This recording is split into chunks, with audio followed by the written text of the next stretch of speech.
শৈশৱৰ সোণালী ঘাৱনিডৰাত ঠাণ্ডাই থাকোঁতে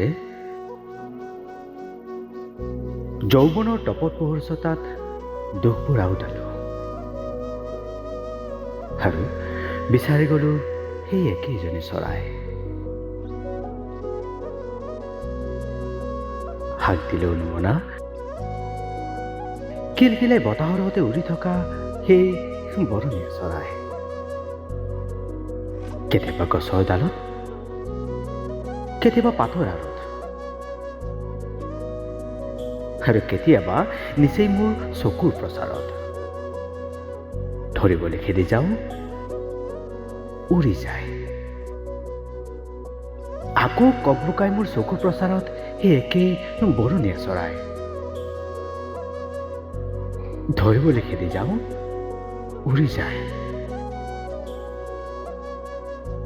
উৰি যায়, বহুত দূৰলৈ উৰি গুচি যায়।